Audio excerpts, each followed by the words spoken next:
इस कहानी में एक ऐसा लड़का होता है जो कॉलेज का सबसे होशियार स्टूडेंट होता है, लेकिन फिर एक दिन उसे एक खूबसूरत अडल्ट स्टार से प्यार हो जाता है, जिससे उसके लाइफ में होते हैं कुछ ऐसे कांड जो हम देखने वाले हैं आज की इस पूरी कहानी में।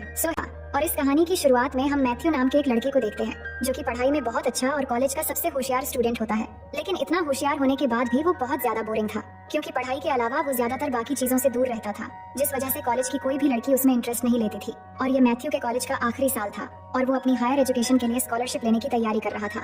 लेकिन मैथ्यू इन सबसे खुश नहीं था, क्योंकि आज तक उसने ऐसा कुछ भी नहीं किया था जिसको बाद में वो खूबसूरत पल की तरह याद रख सके, और उसे लग रहा था कि उसने अपनी पूरी जिंदगी पढ़ाई करने में ही निकाल दी। इसीलिए एक दिन मैथ्यू डिसाइड करता है कि अब से वो भी वही चीजें करेगा जो उसके साथ के स्टूडेंट करते हैं, जैसे लड़कियों से दोस्ती करना, उनसे बातें करना और एंजॉय करना। अब इसी बीच एक दिन मैथ्यू देखता है कि उसके घर के बगल में एक बहुत खूबसूरत लड़की रहने के लिए आई है, जिसका नाम है डेनियल। और डेनियल इतनी ज्यादा खूबसूरत थी कि वो दिखने में किसी सुपर मॉडल से कम नहीं लग रही थी। अब उसी रात को मैथ्यू जब अपने एक दोस्त से फोन पर बात कर रहा होता है, तभी उसकी नजर डेनियल की खिड़की पर पड़ती है, जो अपने कपड़े बदल रही थी। और ये देखकर मैथ्यू बहुत ज्यादा एक्साइटेड हो जाता है और छुपकर उसे देखने लगता है। लेकिन तभी डेनियल मैथ्यू को देख लेती है, जिसके बाद वो सीधा उसके घर आ जाती है। तभी मैथ्यू के डैड उसे नीचे बुलाते हैं। ये सुनकर वो थोड़ा घबरा जाता है। उसे लग रहा था कि शायद डेनियल आकर उसके डैड को शिकायत करती है। अब मैथ्यू डरते हुए नीचे आता है, पर तभी उसके डैड उसे कहते हैं कि डेनियल इस शहर में नई आई है और उसे यहाँ के बारे में कुछ नहीं पता, इसलिए तुम उसकी हेल्प करो और उसके साथ जाओ। अब जब ये दोनों साथ में जा रहे होते हैं तो डेनियल कार रोकती है और मैथ्यू से पूछती है कि मुझे बिना कपड़ों के देखकर तुम्हें कैसा लगा, जिस पर मैथ्यू कहता है कि सॉरी, ये सब अचानक से हो गया, लेकिन असल में तुम बहुत ही खूबसूरत हो।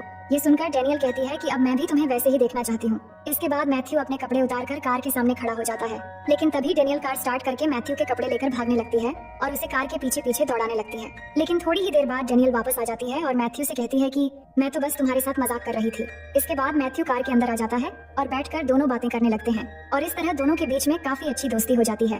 अब अगले दिन हम देखते हैं कि जब मैथ्यू अपने क्लास में होता है तो डेनियल वहाँ पर आकर उसे क्लास के बाहर बुलाती है, जिसके बाद दोनों वहाँ से चले जाते हैं और काफी अच्छे समय एक दूसरे के साथ बिताते हैं। फिर शाम को वो दोनों चुपके से किसी के स्विमिंग पूल में जाकर नहाने लगते हैं और दोनों वहाँ पर एक दूसरे के बहुत करीब आ जाते हैं और किस करने वाले होते हैं। पर तभी मैथ्यू को रियलाइज होता है कि ये पुल तो उसके प्रिंसिपल का है, इसलिए तुरंत दोनों वहाँ से भाग जाते हैं। इसके बाद वहाँ से दोनों मैथ्यू के फ्रेंड की एक पार्टी में जाते हैं, जहाँ पर डेनियल को देखते ही मैथ्यू के सारे दोस्त बिल्कुल फ्लैट हो जाते हैं और वो डेनियल को इम्प्रेस करने की कोशिश में लग जाते हैं। लेकिन इस बार मैथ्यू ने डिसाइड कर लिया था कि वो डेनियल को ही अपना गर्लफ्रेंड बनाएगा, इसलिए वो डेनियल के पास जाता है और सबके सामने उसे किस करने लगता है। अब हम अगले दिन का सीन देखते हैं, जहाँ डेनियल को किस करने के बाद मैथ्यू अंदर ही अंदर बहुत ही खुश हो रहा था। लेकिन तभी उसके पास उसका एक दोस्त आता है और उसे कहता है कि भाई, तू जिसे अच्छी भली खूबसूरत लड़की समझ रहा था, असल में वो तो एक एडल्ट स्टार है, और उसे डेनियल की वो वाली वीडियोस दिखाने लगता है। और ये सब देखते ही मैथ्यू का दिल टूट जाता है और वो निराश होकर वहाँ से जाने लगता है। पर तभी उसका दोस्त उससे कहता है कि अगर ये कोई एडल्ट स्टार है तो क्या हुआ, तुझे तो इस चीज का फायदा उठाना चाहिए और तू जो चाहे उसके साथ वो कर सकता है।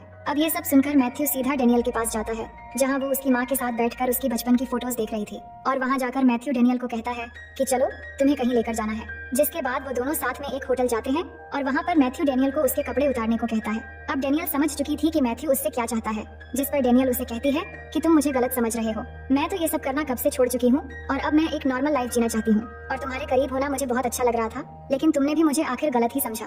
ये कहकर वो मैथ्यू से नाराज होकर वहाँ से चली जाती है। फिर अगले दिन हम देखते हैं कि मैथ्यू डेनियल के घर जाता है उसे माफी मांगने के लिए, लेकिन इसी दौरान वहाँ पर उसे एक और आदमी मिलता है, जिसका नाम होता है कैली। अब उसे देखकर मैथ्यू बाहर चला आता है। तभी कैली भी बाहर आ जाता है तो मैथ्यू उसे पूछता है कि तुम डेनियल को कैसे जानते हो, जिस पर कैली कहता है कि मैं डेनियल का प्रोड्यूसर हूँ और इसके साथ ही उसका एक्स बॉयफ्रेंड भी हूँ। फिर अगले दिन मैथ्यू जब कॉलेज जा रहा था तो वो देखता है कि वहाँ पर कैली लड़कियों के साथ फ्लर्ट कर रहा है। तभी कैली भी वहाँ पर मैथ्यू को देखता है और उन लड़कियों के सामने वो मैथ्यू की तारीफ करने लगता है। इसके बाद वहाँ से मैथ्यू कैली के साथ बैंक चला जाता है, स्टूडेंट यूनियन की स्कॉलरशिप के पैसे जमा करने के लिए।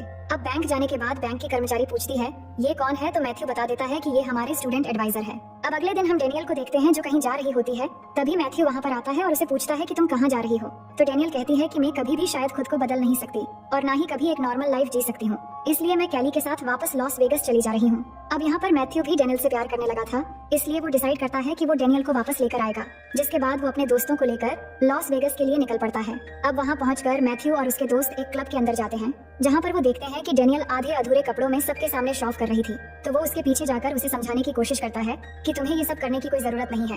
पर तभी वहाँ पर कैली आ जाता है और मैथ्यू को अपने साथ एक कमरे में ले जाकर उसे धमकाने लगता है और उसे धक्का भी मारता है और कहता है कि तुम डेनियल को काम करने से रोक क्यों रहे हो, यहाँ से चले जाओ और मेरे बिजनेस में टांग मत अड़ाओ। अब कैली के इतना धमकाने के बाद भी मैथ्यू वापस डेनियल के पास जाता है और उसे समझाता है कि तुम्हें ये सब नहीं करना चाहिए क्योंकि तुम इन सबसे बेटर लाइफ डिजर्व करती हो। ये कहकर वो अपने दोस्तों को लेकर वहाँ से चला आता है। फिर अगले दिन हम देखते हैं कि जब मैथ्यू अपने घर पर होता है तो वहाँ पर डेनियल उसे उसके कॉलेज के लिए लेने आती है। फिर कॉलेज जाते वक्त मैथ्यू डेनियल को अपने साथ पार्टी पर जाने के लिए पूछता है, जिस पर डेनियल भी उसे हाँ कर देती है। फिर हम मैथ्यू को क्लास के अंदर देखते हैं जहाँ आज उसके लिए बहुत ही इंपॉर्टेंट दिन था, क्योंकि अगर आज उसने स्कॉलरशिप के एग्जाम को पास कर लिया तो वो हायर स्टडीज के लिए एक बड़े कॉलेज में जा सकता है। पर तभी एग्जाम के दौरान कैली वहाँ पर आ जाता है और मैथ्यू को उठाकर वहाँ से ले जाता है, क्योंकि मैथ्यू ने डेनियल को यहाँ आने पर मजबूर किया है और उसका नुकसान करवा दिया है। इसके बाद कैली उसे गाड़ी से ले जाकर एक जगह पर बंद करके उसे बुरी तरह मारता है और अपनी सारी भड़ास निकालने के बाद वो मैथ्यू को ड्रग्स देता है और उसे कहता है कि अगर तुमने मेरा एक काम कर दिया तो मैं फिर कभी भी तुम्हारे और डेनियल के बीच नहीं आऊंगा। इसके बाद वो मैथ्यू को लेकर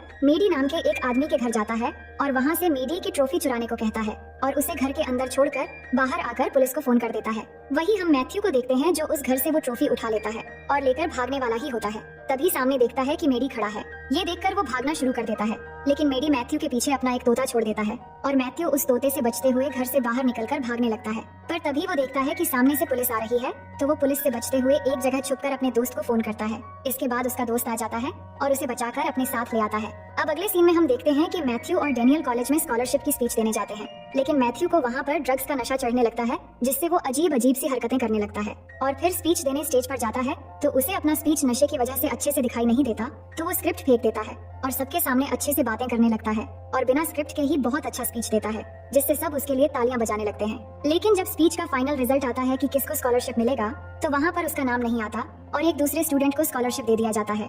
इसके बाद जब मैथ्यू बैंक में जाता है तो उसे पता चलता है कि उसने स्टूडेंट्स के लिए जो $25,000 का फंड जमा किया था वो कैली ने वहाँ से स्टूडेंट एडवाइजर बनकर निकाल लिया।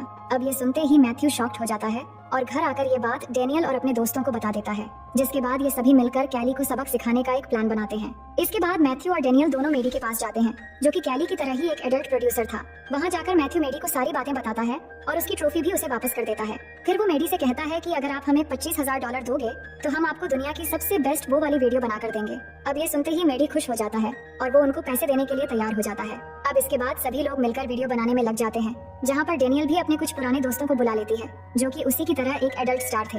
इसके बाद ये लोग प्रॉम पर जाते हैं, जहाँ पर सभी लोग इन्हें ही देख रहे थे। तभी वहाँ पर मैथ्यू के क्लासमेट्स आते हैं और उसे कहते हैं कि ये लड़कियां तो एडल्ट स्टार हैं, जिस पर मैथ्यू उन्हें कहता है कि क्या तुम इनके साथ काम करना चाहोगे।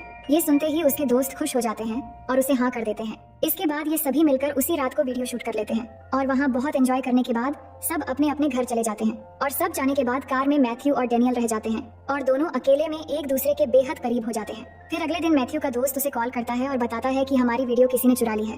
तभी मैथ्यू देखता है कि कैली वो वीडियो टेप लेकर उसके घर पहुंच चुका है, जो उन्होंने कल रात शूट किया था, जिससे उसे मेडी की तरफ से $25,000 मिलने वाला था। फिर आगे हम देखते हैं कि कैली मैथ्यू को धमकी देता है कि उसे इन वीडियोस की कमाई का आधा हिस्सा चाहिए और अगर उसने ऐसा नहीं किया तो वो इस टेप को उसके प्रिंसिपल और पेरेंट्स को दिखा देगा। पर मैथ्यू उसे मना कर देता है और तभी कैली जाकर वो टेप सबको दिखा देता है। लेकिन जब वीडियो स्टार्ट होती है तो हम देखते हैं कि उसमें तो बस एक एजुकेशन की क्लास होती है, जिसको देखकर सभी लोग मैथ्यू की बहुत तारीफ करते हैं और फिर इस टेप को ऑफिशियली रिलीज कर दिया जाता है। इसके बाद देखते ही देखते ये टेप बेस्ट सेलर बन जाती है और मैथ्यू के पास बहुत पैसे आ जाते हैं, जिससे वो अपने यूनिवर्सिटी की फीस भी भर देता है और वो स्टूडेंट को स्कॉलरशिप का $25,000 भी दे देता है और फिर कैली को भी सभी स्टूडेंट के एडवाइजर बना देता है, जिससे दोनों के बीच में दोस्ती हो जाती है। इसके बाद मैथ्यू बाकी के बचे हुए पैसों से अपने लिए एक शानदार कार खरीदता है और आखिर में हम देखते हैं कि मैथ्यू और डेनियल भी अब एक साथ मिल गए हैं और दोनों खुशी खुशी रहने लगे हैं। और इसी खुशी के साथ इस कहानी का यहीं पर दी एंड